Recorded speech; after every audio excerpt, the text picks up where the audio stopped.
Mayong adlaw sa tanan. Shout out po sa ating mga subscriber, sa mga datihan na po, saka sa mga bago. Diyan sa may Amerika. Saan pa yung ibang Canada. At saka siyempre sa Pilipinas. Ingat po kayong lahat diyan sa Luzon, Visayas sa Mindanao. Alam na po natin na sobrang crisis po diyan sa lugar natin na diyan lalo dyan sa Visayas at Mindanao ngayon tinamaan na ng lindol. So ingat-ingat po tayong lahat sa ating mga subscriber na mga datihan at mga bago. Marami pong salamat sa iyong pag-subscribe. Kung po pwede lang po, hingi po ako ng konting lambing ba na paki-subscribe po ang ating YouTube channel. Ito na yung natin.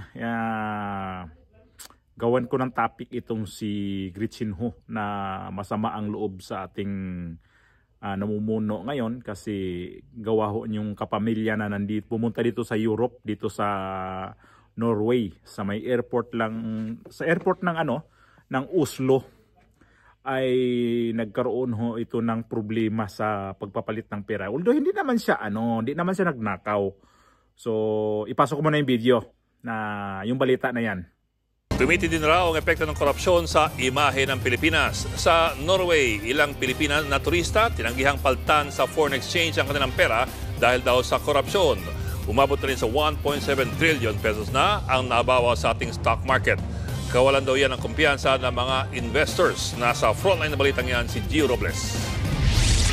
Hindi lang klima ang malamig sa Norway, kundi maging ang pagtanggap umano sa ilang turistang Pilipino. Aberya kasi ang sumalubong sa grupong ito ng mga senior citizen mula Maynila. Tinaboy kasi ang isa sa kanila sa isang money exchange service sa Oslo Airport noong October 6. Ayon yan mismo sa kapatid news anchor na si Gretchen Ho. Kwento niya sa Facebook, tinanong pa raw ng staff sa money exchange service kung taga-Pilipinas ang naturang kaanak ni Gretchen. Hindi raw kasi nila pwedeng palitan ang hawak nilang US dollars dahil sa anyay korupsyon at money laundering sa Pilipinas. Sinabihan din daw ang kanilang kaanak na magpapalit na lang sila sa ibang money exchange service, pero wag sa mismong airport. $300 lang naman ang ipapapalit sana. Katumbas yan ng halos 3,000 Norwegian krona o nasa 17,000 pesos. Tinawag yan ni Gretchen na terrible.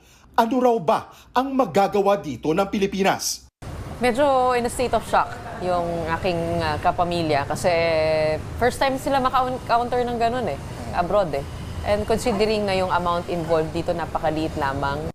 Ipinagtaka rin daw ni Gretchen ang rason ng money exchange service lalo't naalis na ang Pilipinas sa gray list ng Financial Action Task Force o FATF noon pang Pebrero. Kinikilala nito ang commitment ng Pilipinas na labanan ang money laundering o pera na galing umano sa kurakot at iligal. Katunayan, mas makakabuti pa nga sa mga Pilipino abroad ang pagkakatanggal ng Pilipinas sa gray list. Pero tingin ni Gretchen, hindi lang ito issue ng palitan ng pera. Masisisi mo ba yung mundo? Given ang dami nang nangyayari sa bansa. Yung mga leaders natin, sana mapaisip sila na ito yung impact nyo sa ordinaryong Pilipino. Hindi naman ako nangungurakot, pero nahihiya ako. Kasi feeling ko yung kasalanan ng isa, kasalanan nating lahat.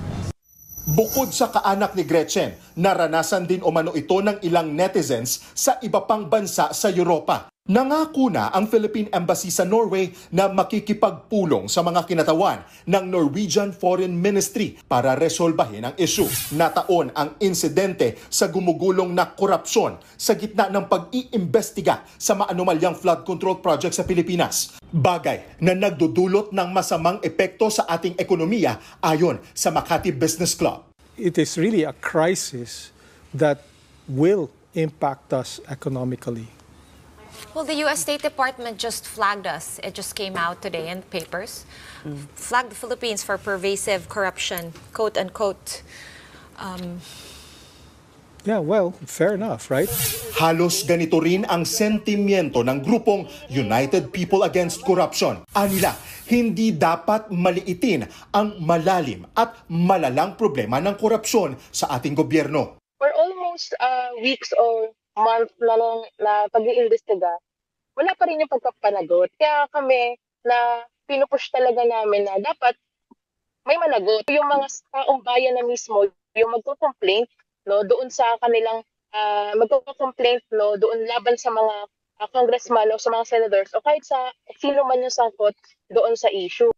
Ayon naman sa Security and Exchange Commission, umabot na sa 1.7 trilyon pesos ang natapyas sa ating stock market sa loob lamang ng 3 linggo dahil sa flood control scandal. Paalala raw ito na ang korupsyon ang sanhi ng malawakang pagkasira ng ating yaman.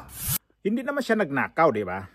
So, ang alam ko nito, tiyahin ang pumunta dito sa Europe, nagbakasyon nga to sila. Diba sinabi nagbakasyon, may mga kasamahan siyang mga senior citizen. So, yun nga, nagpapalit ng pera dito sa airport. Kasi pagdating kasi sa mga airport, diba may mga money changer ho yan dyan Kung ano yung mo papalitan.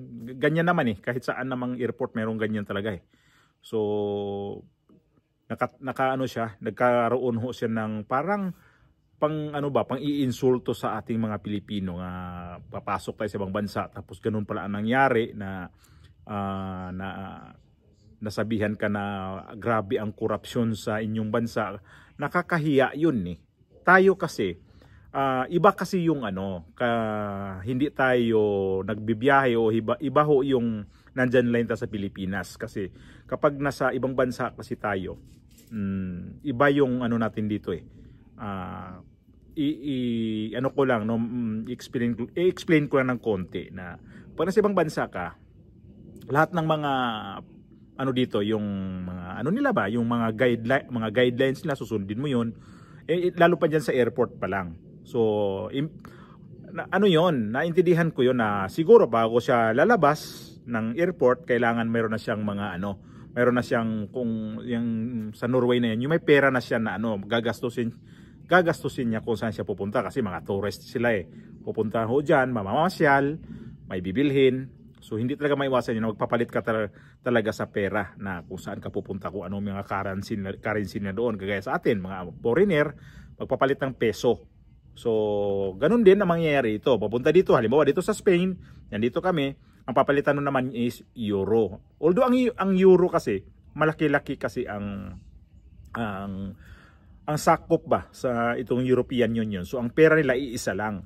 So ito kasing Norway, hindi ho ito kasali sa European Union na ang kanilang currency ay hindi sila sa euro ang kanilang pera. So meron silang sarili. So ang hinaing kasi ni Gretchen Ho, totoo yun na kagagawa ng isa, damay tayong lahat. Kasi sa ating gobyerno kasi ngayon talaga, para sa akin pagkakaintindi ko lang talaga itong gobyerno na to, kita na ang korupsyon. So, kita na ang korupsyon, pero wala ho silang nakikita anong solusyon. Nila yan dyan, mayroon silang mga investigation, pero makikita pa rin natin na walang di mo makikita sa akin akin mismo to. Hindi ko nakikita na mayroong pursigido sila na kasuhan. Kasi alam naman natin kung sino dapat kasuhan nito. May pangalan na Pinakamalaking pangalan na yan na nandyan na bakit hindi pa talaga tatargetin yan sa investigasyon sa ICI na yan. Itong si Saldico at saka si Martin Romualdez. At isa pa, itong si Saldico, mayroon pala talaga tong na hindi na uuwi ng Pilipinas. So mayroong sinasabi na i-cancel tong kanyang passport. Hanggang ngayon di pa rin na-cancel ang kanyang passport. Pero kapag kalaban nitong gobyerno na to, ang kanilang pag-iinitan, ang bilis nila mag-cancel ng passport. Di ko alam kung si Haruki kung na-cancel na ba ang kanyang passport. Kasi tinatarget din nila to si Haruki na pabalikin ng Pilipinas dahil sa investigasyon na rin. At ito si Saldico ngayon, bakit hindi talaga to makakancel ang kanyang passport? Anong mayroon? Kasi nga ang sabi nga nito, kapag si Saldico uuwi ng Pilipinas, lahat ito makikita natin na mag-name drop pa to ng iba. Bukod kay Martin Romualdez, mag-name drop pa to. Alam na natin kung sinong susunod dito. Kasi nga sinabi niya hindi ko ginawa na mag-isa lang ako ng ano na yan, mga insertion na yan. Yung mga pinipirmahan. Ang nangyari na yan yung controversial ngayon. Kasi bago yan, magiging batas, pipirmahan ng presidente yan. So ibig sabihin, si Saldico, mayroon siyang idadamay pang tao nito. Sino yung huling pumirma? Yun ang idadamay talaga niya. So ito sa amin, no, kaming mga ano ko na lang, no, ito mga tayo kasi mga OFW. Di ba nakakahiya kapag nasabihan tayo na kagaya noong mga turista na yun? At ang gobyerno natin hanggang ngayon walang ginawa sa nangyari noon. Imbestigahan daw sa embassy. Ba't pa nyo pa imbestigahan sa embassy? Pag imbestigahan nyo sa embassy, sinong ano nyo? Ang sinong imbestigahan ninyo? Yung ano, yung kamag-anak o kapamilya ni Gretchen Ho. Saan na ngayon yun? Baka nakabalik na rin ng Pilipinas yun. Sa bagay, kailan lang nakarang araw lang, noong October 6 yata nangyari ito. So, ang hirap kaya kapag masita ka sa mga ganyan na ang kagagawan sa Pilipinas ngayon, kilala na tayo sa ibang bansa na ganun ang ating bansa na grabing korupsyon. Unang-una nito nakatikim tayo ng kahiyan sa Korea. Yung loan natin sa Korea, hindi yun nirelease lahat. Gawa ng sabi ng mga Korean na hindi namin to pwedeng ilabas lahat ng pera to. Baka kurakutin sa bansa ninyo. Kaya naka-hold ang ating loan sa Korea. Loan ho yun ha. Utang ng Pilipinas. So i-release man yan o hindi, mayroon na kasing initial yan na ilabas na ng pera na yan para sa Pilipinas.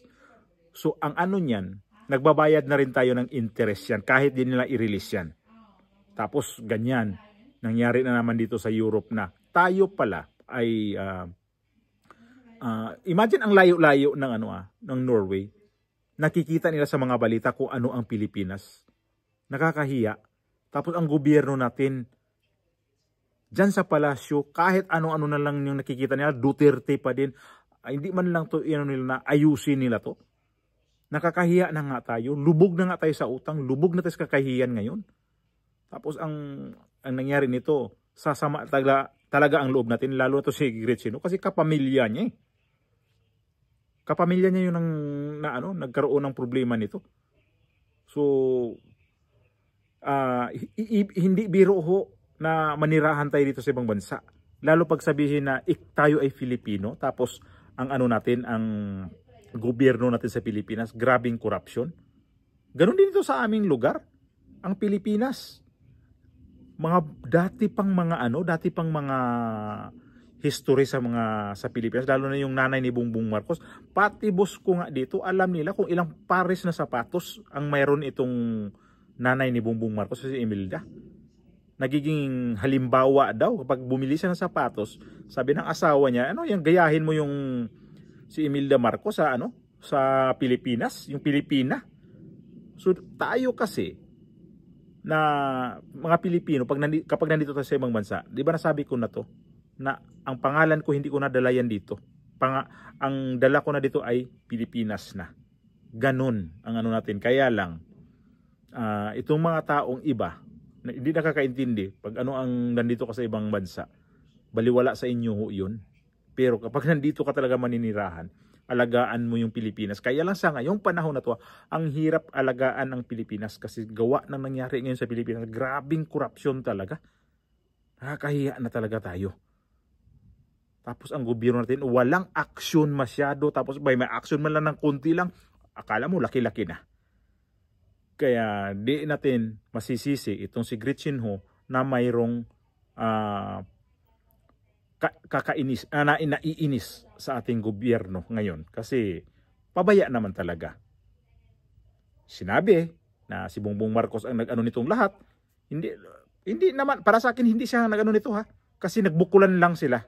Kaya nangyari, pumiyait na. Hindi na siya nakatiis wala na siya, wala nang iabot sa kanya. Sumabit dito kay Martin Romualdez sa kay Saldico, siya na mismo sige, ko to. I-brought out ko na to. Kaya ang nangyari, damay-damay tayong mga Pilipino sa buong mundo na nakilala tayo ang ang dumi natin, nakakadiri tayo sa ibang bansa, sa totoo lang. Gawa sa korupsyon natin, na mukha tayong pera.